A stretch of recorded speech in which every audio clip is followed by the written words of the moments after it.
ZEE5 ಇರುವಾಗ ನೀವು ನಿಮ್ಮ ನೆಚ್ಚಿನ ಶೋಗಳನ್ನ ಎಂದಿಗೂ ಮಿಸ್ ಮಾಡಿಕೊಳ್ಳುವುದಿಲ್ಲ. ಅದು ಸಂಪೂರ್ಣ ಉಚಿತವಾಗಿ.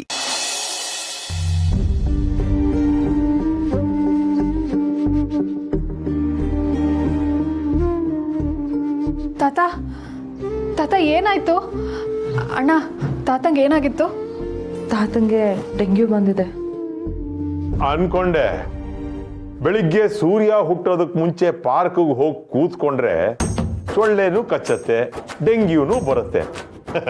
ಅದೇ ನಂತರ ಬೆಚ್ಚಗೆ ಒದ್ಕೊಂಡು 9-9:30ವರೆಗೂ ಮಲಗ್ಬಿಟ್ರೆ ಸೊಳ್ಳೆನೂ ಕಚ್ಚಲ್ಲ, ಡೆಂಗ್ಯೂನು ಬರಲ್ಲ. ಮಾವ ಸ್ವಲ್ಪ ಸುಮ್ಮನಿರ್ತೀರಾ? ಅಯ್ಯ, ಇರೋದನ್ನ ಹೇಳ್ತಾ ಇದ್ದೀನಿ ಕಣಮ್ಮ. ನಾನು ಕಳ್ಳ ಬಂದು ಮನೇನ ಕೊಳ್ಳೆ ಹೊಡ್ಕೊಂಡು ಹೋಗೋದನ್ನ ಬೇಕಾದ್ರೆ ತಪ್ಪಿಸ್ಬಿಡ್ಬೋದು, ಆದ್ರೆ ಸೊಳ್ಳೆ ಬಂದು ಕಚ್ಚೋದನ್ನ ತಪ್ಸಕ್ಕಾಗತ್ತಾ? ಸಾಧ್ಯನೇ ಇಲ್ಲ.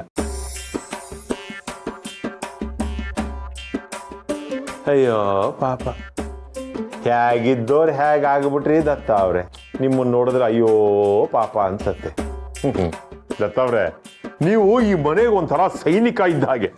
ನೀವು ಮನೆಯೆಲ್ಲ ಓಡಾಡ್ಕೊಂಡಿದ್ರೆ ಒಂಥರ ಶಿಸ್ತು ಗೊತ್ತು ಎಲ್ಲ ಇರುತ್ತೆ. ಈಗ ಎಲ್ಲ ಟೂಸ್ ಪಟಾಕಿ. ಅಪ್ರಯೋಜಕ. ಕೆಲಸದಿಂದ ತಪ್ಪಿಸ್ಕೊಡೋದಕ್ಕೆ ಏನೇನೋ ನೆಪ ಹುಡುಕ್ತಾ ಇದ್ದೀಯ. ಇದು ಐರನ್ ಬಾಡಿ ಕಣೋ, ಐರನ್ ಬಾಡಿ. ಸೊಳ್ಳೆ ಎಲ್ಲ ಸಿಂಹ ಕಚ್ಚಿದ್ರು ಏನೂ ಆಗೋಲ್ಲ ಈ ಬಾಡಿಗೆ. ಬರ್ತೀಯಾ? ಒಂದು ಪಟ್ಟು ಕುಸ್ತಿ ಮಾಡೇ ಬಿಡೋಣ, ನೀನು ನಾನು, ನೋಡೋಣ. ಬೇಡ ಸ್ವಾಮಿ, ಖಂಡಿತವಾಗ್ಲೂ ಬೇಡ.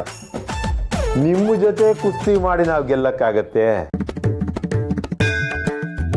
ಹುಣಸೆ ಮರಕ್ಕೆ ಮುಪ್ಪಾದ್ರು ಹುಳಿಗೆ ಮುಪ್ಪೆ. ಈ ರೋಗ ಮೈಕೆ ನೋವು ಎಲ್ಲ ನಿಮ್ಮ ದೇಹಕ್ಕೆ ಹೊರತು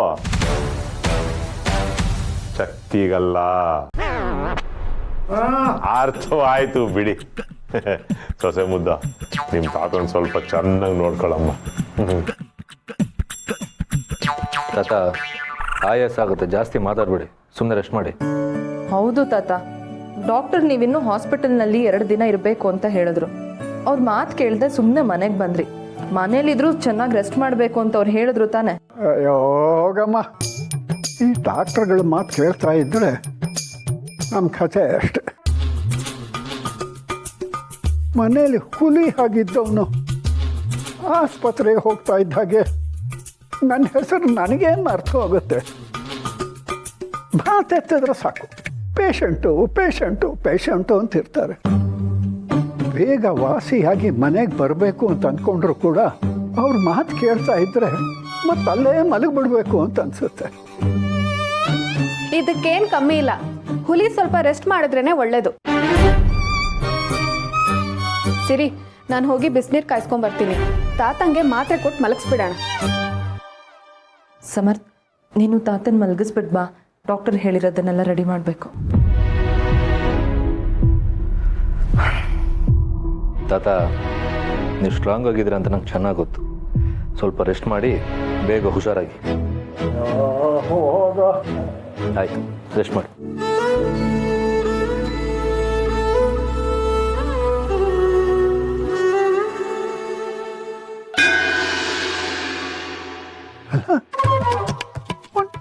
ಒಂದು ಚಿಕ್ಕ ಸೊಳ್ಳೆ ಇಷ್ಟು ದೊಡ್ಡ ಬಾಡಿನೇ ಅಲ್ಲಾಡಿಸ್ಬಿಡ್ತಲ್ಲ. ನಾನು ಹುಲಿ.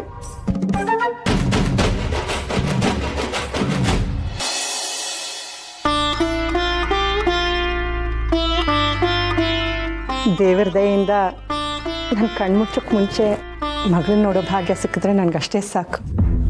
ನೆಮ್ಮದಿಯಿಂದ ಕಣ್ಮುಚ್ಚಿಬಿಡ್ತೀನಿ. ಆ ದೇವರನ್ನ ನಾನು ದಿನ ಅದನ್ನೇ ಬೇಡ್ಕೊಳ್ಳೋದು. ಚೇಚೆ, ಹಾಗೆಲ್ಲ ಮಾತಾಡಬೇಡಿ ವನಜಾ ಅವರೇ. ಮಗಳು ಸಿಗಬೇಕು ಅಂತಲೂ ನೀವೇ ಹೇಳ್ತಾ ಇದ್ದೀರಾ, ಈಗ ಮಗಳು ಸಿಗೋದು ಬೇಡ ಅಂತಲೂ ನೀವೇ ಹೇಳ್ತಾ ಇದ್ದೀರಾ. ನಮ್ಮ ಬೇಡಿಕೆಗಳೇನೇ ಇದ್ರೂ ದೇವ್ರ ಇಚ್ಛೆ ಏನಿರುತ್ತೋ ಅದೇ ನಡೆಯೋದು. ನೀವು ಯೋಚನೆ ಮಾಡಬೇಡಿ, ನಿಮ್ಮ ಗೊಂದಲಗಳಿಗೆಲ್ಲ ದೇವರೇ ಉತ್ತರ ಕೊಡ್ತಾನೆ. ನಿಜ ತುಳಸಿ ಅವರೇ, ಏನು ನಡೀತಿದೆ ಅಂತಲೇ ಅರ್ಥ ಆಗ್ತಿಲ್ಲ.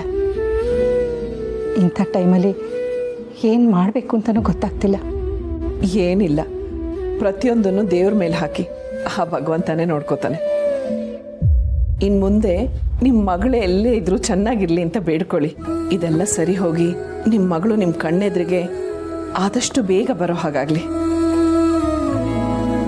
ಸರಿ, ನಾನೇನು ಬರ್ತೀನಿ. ದೀಪು, ಬರ್ತೀನಮ್ಮ. ಸರಿ ಮಾಮ್, ಹೊರಡು.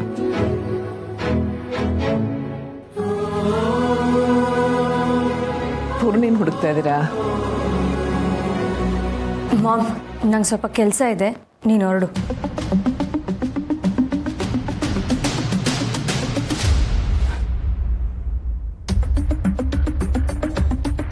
ಸರ ಎಲ್ಲೋಯ್ತು?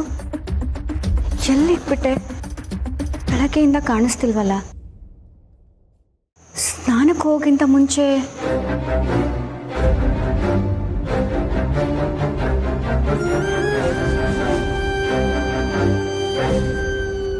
ಸಾರಿ ಅಮ್ಮ, ಸಾರಿ ಅಪ್ಪ. ಮನೆಗೆ ಗೆಸ್ಟ್ ಬಂದಿದ್ದಾರೆ. ಆ ಗಲಾಟೆಯಲ್ಲಿ ನಾನು ನಿಮ್ಮನ್ನು ಮರ್ತೇ ಬಿಟ್ಟೆ. ನೀವು ನನ್ನ ಜೊತೆ ಇಲ್ಲದೆ ಇರ್ಬೋದು, ಆದರೆ ನಿಮ್ಮಷ್ಟೇ ಪ್ರೀತಿ ಕೊಡೋವಂಥ ಹೃದಯಗಳು ನನ್ನ ಜೊತೇಲಿ ಇದೆಯಲ್ಲ, ಅದನ್ನು ನಾನು ಅದೃಷ್ಟ ಮಾಡಿದ್ದೀನಿ. ತಾಯಿ ಪ್ರೀತಿನೇ ಗೊತ್ತಿಲ್ಲದೆ ಇರೋಳಿಗೆ ತಾಯಿ ಪ್ರೀತಿ ಹೀಗೆ ಇರುತ್ತೆ ಅಂತ ತೋರಿಸ್ಕೊಟ್ಟವ್ರು ಅವರು. ಸರಿ ಸರಿ, ನಿಮ್ಮ ಜೊತೆ ಮಾತಾಡ್ತಿದ್ರೆ ಹೊತ್ತೋಗೋದೇ ಗೊತ್ತಾಗಲ್ಲ. ಬನ್ನಿ ಹೋಗೋಣ. ಪೂರ್ಣಿ, ಪೂರ್ಣಿ, ಬಂದೆ ಅಮ್ಮ.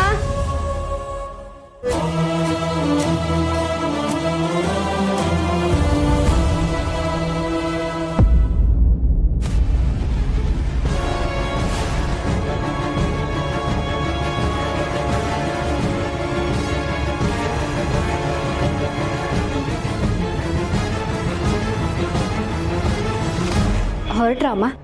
ಹೌದಮ್ಮ, ಲೇಟಾಗಿದೆ. ನಾನು ಮತ್ತೆ ಬರ್ತೀನಿ.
ZEE5 ಆಪ್ ಡೌನ್ಲೋಡ್ ಮಾಡಿ ಎಲ್ಲಾ ಸಂಚಿಕೆಗಳನ್ನು ಸಂಪೂರ್ಣ ಉಚಿತವಾಗಿ ನೋಡಿ.